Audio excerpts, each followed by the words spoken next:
Welcome back, gentlefolk and rapscallions of all persuasions. Today, in honor of Valentine's Day, I'm going to be talking about the 8 major couples in the Cosmere and ranking them in the order that I would place them. I know that other people are going to have different opinions. And I'm going to try and keep the spoilers to a minimum because I want other people who maybe haven't read these books to still go into them without a whole lot of things ruined for them. But I can't really talk about these couples without, 1, revealing that they're couples, and 2, sort of talking about the circumstances that they're in. So please keep that in mind as I start talking about these couples in 3, 2, 1, let's jam. These couples in the Cosmere can sort of be grouped into 2 major categories. One of them is arranged marriages that develop into good relationships, and the other are love matches that work out despite power imbalances. And I'm going to address each of those sort of separately. Let's start with the category of arranged marriages that developed into good relationships. First, we have Raoden and Serene, who didn't meet in person until she gets wrongly thrown into Elantris. They did have extensive FaceTime calls through the Seons, where they were able to talk almost every day. They sent letters back and forth, but they didn't have that in-person interaction. And then he lies to her face outright, and he knows it, and he knows he's going to get in trouble for it, and he does it anyway, and surprise, he gets in trouble for it. They end up working things out at the end of the book. They get married, and we're going to have to wait for any sequels to see how that relationship has developed, but I'm in a phase of my life where I like that later stage of relationships anyway, so I'm looking forward to that. Next in the arranged marriages category, we have Ciri and Cesebron, which is sort of in this arranged marriage situation, but also sort of not, because he was supposed to marry Vivenna, and then at the last minute, their father sent Ciri instead. Fun fact, Sanderson did write and publish this book before the Apple Digital Assistant was released, so that's feedback that I've gotten anytime I try to talk about Warbreaker. Oh, you mean like the Apple? Yes, but no. This one is a little icky for me just because of the age gap. She's 16 and he's 50, and I guess you could make an argument that because of his sheltered upbringing, he is developmentally at the same level as a rural 16-year-old. It's still a little weird. I do like the interactions that they have, and that their relationship develops slowly, and they have time to get to know each other and understand each other's personality, and it does turn into a good relationship. The age gap thing, though. Lastly, we have Wax and Steris. Both of these characters are adults in their own right going into this relationship, so that's good off the bat. Steris and her endless preparing allows Wax to do all of the things that he does, and he does them very well, because he has the stability of her preparations to rely on, and it allows him to improvise where he needs to, and he is established, and he knows what he's doing, and Steris knows that he knows what he's doing, and so she, while she can't prepare for everything he's going to do, starts to become more comfortable with his improvisations and letting him do the things that he is best at, and they complement each other very well, and this is just a very sweet relationship to see every time that they're on the page. Next, we have the category of love matches that worked out despite power imbalances, and the first one of these I'm going to talk about is Yumi and Painter, and my very first video on this channel was talking about Yumi and the Nightmare Painter, and how it is my least favorite Cosmere book. And I think that's partly on me because I walked in with some expectations that weren't met. We ended up getting the things that I wanted to see from this book in Wind and Truth, but I wanted to see them in Yumi instead. And looking beyond that, I understand that there are things that we overlook for the sake of genre, and Yumi and the Nightmare Painter is basically the Cosmere's isekai novel. So we have these 2 characters that are thrown together and very quickly have to learn to work with each other. We do see that, and I'm not saying that it is a bad relationship. It is a good relationship. This book was written specifically because Sanderson's wife asked him to write more romance, and this was his attempt at writing more romance. And when I started out talking today, I was going to put this last, just because Yumi and the Nightmare Painter was my least favorite Cosmere book. However, I think it might get bumped up a little bit. I haven't gone through and done my ranking yet at the end of this video, but I might have just changed my mind over where I'm putting Yumi and the Nightmare Painter. Next up, in love matches that work out despite power imbalances, is Tress and Charlie. And I had this one ranked fairly low until I started going back through Tress of the Emerald Sea, and it was because most of their relationship development took place off-page before the start of the book, because for those of you who don't know, Tress of the Emerald Sea was inspired by the idea of what if Buttercup had more agency when Wesley went missing. And so the interaction of that idea with this crazy world that Sanderson created that made me re-fall in love with the Cosmere, because it was a new, weird, crazy magic system that I hadn't seen done before. And I ranked it low because of the fact that we didn't really see their relationship develop. I'm reconsidering this one too now that I'm talking about it. It's probably going to be on the lower end of things, but it's like if you have things that are on a scale of 1 to 100 and they're all ranked in the 90s, like something's going to be last, but they're all relatively around the same level, if you know what I mean. And lastly in this category, we have Vin and Elend. And this was my favorite Cosmere romance for the longest time, because it was that rags to riches forbidden romance that I love to read about. I am a sucker for a Cinderella story, and I didn't realize that until I had a 3-year-old and realized that I could watch Cinderella 3 times a day for 3 weeks and not lose my ever-loving mind. Maybe I did. Jury's out on that one.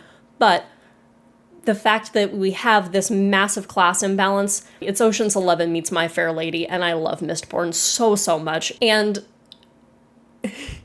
giant world-ending revolutions aside, it is an entirely fantastical romance. It's an entirely fantastical scenario, but because Mistborn is the book series that got me into the Cosmere, I'm probably a little bit biased. And yes, this was my favorite for so long until something else overtook it. I've only talked about 6 relationships. That's because these last 2 either are both of the categories I just talked about, or neither of the categories that I just talked about. So in the realm of arranged marriages that develop into good relationships, and love matches that work out despite class imbalances, under the umbrella of both, you have Adolin and Shallan.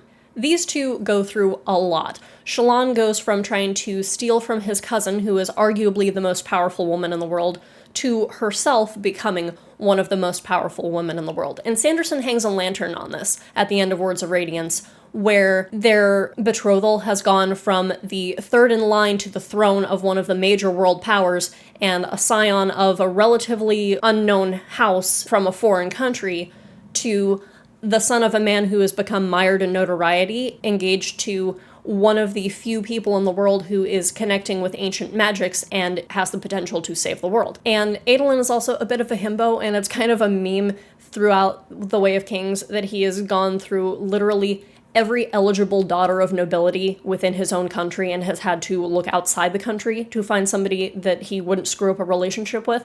And they both kind of do things that screw it up a little bit, but they work through it. And I liked seeing the struggle and conflict that this couple had to go through and ultimately come out the other side better for it. Now that I've talked about the couple that fell into the umbrella of both of these categories, I'm going to talk about the couple that falls into neither of these categories, because Dalinar and Navani are of the same social standing. We know that they both had feelings for each other when they were younger before they married different people and were instrumental in conquering a large portion of the world. Part of any relationship is having a shared history, and these are 2 people who have matured alongside one another. They have seen other relationships that each other have had from the outside. They are aware of who the other person is. They've lived in close quarters while on campaign. They know the kinds of baggage that each one of them is going to bring into this relationship, and they have learned the pitfalls of not communicating with their partner.